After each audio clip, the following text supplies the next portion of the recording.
अभी से कुछ टाइम पहले अगर हमें कोई चीज़ नहीं पता होती थी, हमें कोई चीज़ नहीं आती होती, किसी शब्द का मतलब हमें नहीं पता होता था, अगर हमें किसी चीज़ का, किसी इन्फॉर्मेशन का एक्सेस नहीं मिलता था जल्दी से, we use to sit in discomfort. अगर कोई भी चीज़ हमें बॉदर कर रही होती थी, कोई न्यूज़ किसी देश में घटित हो गई है, आई रिमेंबर कि अगर कोई बॉलीवुड की गॉसिप होती थी मेरे तक नहीं पहुंचती थी, I used to feel discomfort. I used to feel कि भाई मुझे जल्दी से कोई ना कोई कहीं से भी मुझे कुछ बता दे, एक ही लाइन बता दे पर मुझे पता लग जाए। कोई भी चीज़ पढ़ी या फिर कोई चीज़ टीवी पे देखी जिसका मतलब नहीं पता है, किसी वर्ड का मतलब नहीं पता है, तो I used to sit in discomfort. I used to go and search for dictionary, और डिक्शनरी में जा कर के फिर हम उस शब्द को ढूंढते थे। You had to read to find out the meaning. सोचना पड़ता था, कंफ्यूज होना पड़ता था, गलतियाँ करनी पड़ती थी, फिर दोबारा से ट्राई करना पड़ता था। And to be honest that process was annoying. किसी को बहुत मज़ा नहीं आता था ये सब करने में, कि एक शब्द का मीनिंग ढूंढ रहे हैं इतनी मोटी डिक्शनरी में से। अगर एक बॉलीवुड गॉसिप चाहिए या फिर एक बॉलीवुड गॉसिप से एक लाइन भी चाहिए, अगर एक बॉलीवुड गॉसिप चाहिए या फिर एक लाइन भी चाहिए उस गॉसिप से, उस लाइन के चक्कर में पूरा न्यूज़पेपर ही खंगाले दे रहे हैं, पूरी मैगजीन खंगाले दे रहे हैं। स्पोर्ट्स की कोई न्यूज़ चाहिए, स्पोर्ट्स का कोई भी गॉसिप चाहिए तो उसके लिए पूरा स्पोर्ट्स का सेक्शन खंगाल रहे हैं, पूरा न्यूज़पेपर खंगाल रहे हैं। And this process was annoying, क्योंकि इन्फॉर्मेशन ही नहीं है हाथ में, एक्सेसिबल नहीं है इन्फॉर्मेशन। पर अब क्या है, now you can search a word within seconds, you can get gossip within seconds, you can get any information within seconds. world news, geopolitics, environment, हर चीज़ की gossip, हर चीज़ की न्यूज़ आपके हाथ में है, हर चीज़ की इन्फॉर्मेशन एक क्लिक पे है। और ये जो पूरा प्रोसेस होता था न्यूज़पेपर खंगाल डालने का, स्पोर्ट्स का सेक्शन ढूंढते ढूंढते जाते थे, पूरा न्यूज़पेपर ही खंगाल लेते थे। एक वर्ड ढूंढने के लिए पूरी डिक्शनरी को उठा के उसमें सर्च कर रहे हैं, या फिर एक वर्ड का मीनिंग ढूंढने के लिए पूरी डिक्शनरी को उठा के खंगाल रहे हैं। ये प्रोसेस ज़रूर अनोइंग होता था, but that is literally how the brain got stronger. और अब मैं खुद ये करती हूँ। मुझे कोई मेल लिखना है, या मुझे even just for the sake of कि एक व्हाट्सएप मैसेज आ गया है मुझे, और मुझे अगर ये समझ में नहीं आ रहा है कि मुझे इसको क्या रिप्लाई करना चाहिए, और किसी से व्हाट्सएप पे बात करते करते एक ऐसा मोमेंट आ गया जहाँ पे मैं डिप्लोमेटिक नहीं हो पा रही हूँ, मुझे समझ में नहीं आ रहा है कि मैं क्या रिप्लाई करूँ इस बात का, I need to search it on ChatGPT. मैं जाती हूँ, भाई बता दो मुझे क्या रिप्लाई करना चाहिए। ChatGPT write this, ChatGPT tell this, ChatGPT make a plan, explain this, ChatGPT summarise this, which one is better, ये या ये। मतलब एक बेसिक जो डिसीजन मेकिंग कैपेबिलिटी है वो कहीं ना कहीं इफेक्ट हुई है।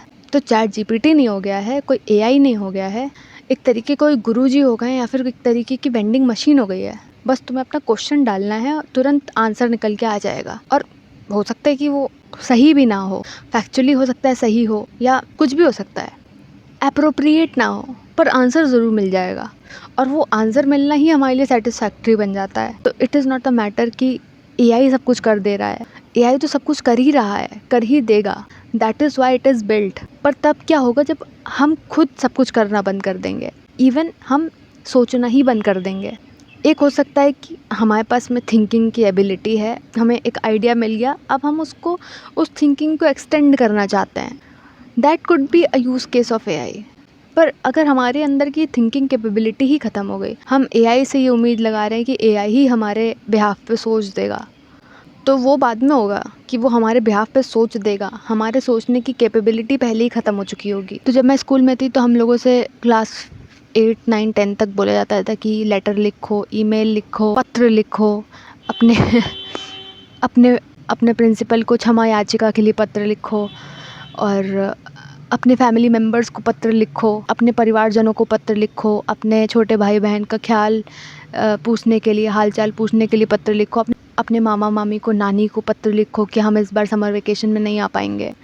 सो ये ऐसे ही, ये हॉबी तरीके से नहीं करवाया जाता था, इसके पीछे कुछ ना कुछ तो होगा ना थॉट प्रोसेस। और वो थॉट प्रोसेस यही होता था कि बच्चे सबसे पहले सोचें फिर लिखें। हिट हो रही हैं दो चीज़ें वहाँ पे, कि सबसे पहले सोच रहे हैं फिर उस कंसाइज करके लिख रहे हैं कॉपी के ऊपर, तो वो चीज़ सॉलिड हो जाती थी दिमाग के अंदर। क्योंकि ऐसा तो नहीं होने जा रहा है ना कि एक बच्चा लिखेगा अपने प्रिंसिपल को खत की भैया आप मेरी फ़ीस याचिका को एक्सेप्ट कर लो और वो फ़ीस कम हो जाएगी, ऐसा तो होता नहीं था। The main motive was to trigger the cognitive ability, to trigger the ability to write, to think. बहुत सारे लोग को आप ये बोलते सुनोगे कि schools are useless, primary education is useless, primary education का बहुत बड़ा रोल होता है। ये बहुत ही छोटा सा एग्जाम्पल है, कोई बहुत ऐसा नहीं हो गया कि बहुत ज़्यादा कॉग्निटिव एबिलिटी बहुत बढ़ी गई है सब करने से, पर एक ही पॉइंट के लिए सही, थोड़ी देर के लिए सही, पर सोचा तो कुछ एक बच्चे ने। मैं ऐसे लोगों से मिली जो लोग 20, 22, 23 साल के हो गए हैं, फिर भी वो लोग ईमेल नहीं लिख पाते हैं, but due to the emergence of AI अब वो लोग ईमेल लिख पाएंगे। तो वो उनके लिए थोड़ा बहुत हेल्पफुल हो सकता है कि हाँ, पहले आपको नहीं आता था ईमेल लिखना, आपको नहीं आता था पत्र लिखना, लेटर लिखना, अब आ गया है। पर अगर एक पढ़ा लिखा इंसान एआई से अपने खत लिखवाने लग जाए, एआई से अपने मेल्स लिखवाने लग जाए, 3-4 लाइनें उससे खुद ना लिखी जाएं, तो मतलब कि ह्यूमंस तो अपने लिखने की क्षमता ही ख़त्म कर देंगे, सोचने की क्षमता ख़त्म कर देंगे। तो ऐसा भी हो सकता है कि वो इंसान थोड़े दिनों बाद लिख ही ना पाए, 2 लाइनें लिखनी उसके लिए भारी पड़ जाएं। हम एआई से सब कुछ उम्मीद तो कर रहे हैं कि सोच लेगा हमारे लिए, एआई सारी प्रॉब्लम सॉल्व कर देगा हमारे लिए, पर एज अ ह्यूमन हम शायद वो प्रॉब्लम सॉल्व करना भूल जाएंगे। वो प्रॉब्लम सॉल्व करके जो हमारे पास में एक्सपीरियंस आ सकता था, वो एक्सपीरियंस हमें कभी नहीं मिलेगा। और ऐसे ही मैं एक बार बैठी हुई थी और टॉपिक्स रिसर्च कर रही थी कि या ये टॉपिक सही रहेगा या वो टॉपिक सही रहेगा। तो मैं एआई से बार बार कहती थी कि यार बताओ मुझे कि कौन सा टॉपिक सही है। तो मैं ब्रेनस्टॉर्मिंग करने का ट्राई कर रही थी एआई के साथ में। I think that is not the right word actually, कि मैं एआई के साथ में ब्रेनस्टॉर्मिंग कर रही हूँ। मतलब मैं एआई से ही बोल रही थी कि भैया मुझे कुछ टॉपिक बता दो, on what topics can I make on this niche, या फिर ऐसा वैसा 25 तरीके की चीज़ें। मैं बहुत सारा टाइम मैंने उसमें बिताया, मुझे कुछ समझ में नहीं आ रहा था। और फिर अचानक से 3-4 दिन बाद ऐसे जो मेरे दिमाग के अंदर जो बम्बार्डमेंट आया है टॉपिक्स का, वो अलग ही था। तो उससे एक चीज़ रियलाइज़ हुई मुझे, एआई तो हमें वही अपने डेटाबेस में से निकाल करके ही टॉपिक्स बताएगा, पर वो ह्यूमंस ही होंगे जो इंटेलिजेंट यूनिक चीज़ें लेकर के आएंगे इस दुनिया में। यूनिक आइडियाज़ सिर्फ ह्यूमंस के ही ब्रेन में आएंगे, पर अगर ह्यूमंस एआई के भरोसे बैठ जाएंगे तो वो शायद यूनिक आइडियाज़ भी आना बंद हो जाएंगे। और जो मेरे दिमाग में इतने सारे बम्बार्डेड आइडियाज़ आए अचानक से, 3-4 ही टॉपिक्स आए कंसाइज करके, उसमें से एक भी ऐसा रिस्पॉन्स नहीं था जो एआई ने आज तक मुझे बताया हो, कि पहले मैंने कभी देखा होगा, एआई ने ही मुझे बताया होगा, ऐसा कुछ नहीं था। और मैं ऐसा नहीं कह रही हूँ कि जब भी एआई और ह्यूमन इंटेलिजेंस का कंपैरिजन होगा तो हमेशा ह्यूमन इंटेलिजेंस ही जीतेगी, होगा। और ऐसा होता आया है कि ह्यूमन इंटेलिजेंस पीछे हो जाती है, एआई जीत जाता है। हम माने चाहे ना माने, बहुत बार हुआ है कि AI has over powered human intelligence. मेरे केस में ऐसा एक दिन हो गया कि मुझे 4 आइडियाज़ आ गए एक ही बार में, पर एआई के पास में कोई कमी नहीं है आइडियाज़ की। कल उसको नया अमाउंट ऑफ डेटा मिलेगा तो वो कल नए आइडियाज़ भी दे सकता है, देगा। The only difference will make is the human experience. जो चीज़ें एज ह्यूमन हम एक्सपीरियंस करेंगे, सिर्फ वो यूनिक होगा, वो ह्यूमंस को एआई से अलग बनाएगा। ह्यूमन इंटेलिजेंस हमेशा एआई को ओवर पावर ना कर पाए भले ही, पर कुछ एरियाज़ में ज़रूर ओवर पावर करेगी। जैसे कि कॉमन सेंस, जब भी आप उससे पूछोगे I am not feeling well, I am feeling depressed, I am stressed, I am feeling lonely, बस उसके पास वही गिने चुने फालतू के जवाब रहते हैं। ओह आई एम हियर, है ना, इस हेल्पलाइन पे चले जाओ, है ना, 4 लोगों से बात कर लो। आई एम फीलिंग लोनली, मैं कैसे 4 लोगों से बात करूँ? आई एम फीलिंग स्ट्रेस्ड, मैं कैसे 4 लोगों से बात करूँ? तो ग्राउंड रियलिटी और फिजिकल वर्ल्ड की रियलिटी सिर्फ ह्यूमंस को पता होती है, और एआई हमेशा ह्यूमंस से आगे होगा हर चीज़ में, with the amount of data, with the amount of structure, with the amount of capabilities आगे होगा। हम एज अ ह्यूमन रेस कभी उसको पछाड़ नहीं पाएंगे। और यहाँ पे भी थ्रेट वो नहीं है कि एआई ह्यूमन से ज़्यादा स्मार्ट बन जाएगा, वो ऑलरेडी स्मार्ट है। वो ह्यूमंस ही होंगे जो अपनी ही कैपेबिलिटी से कम इंटेलिजेंट होते जाएंगे, क्योंकि अपनी इंटेलिजेंस को एक्सरसाइज करना बंद कर चुके होंगे वो लोग।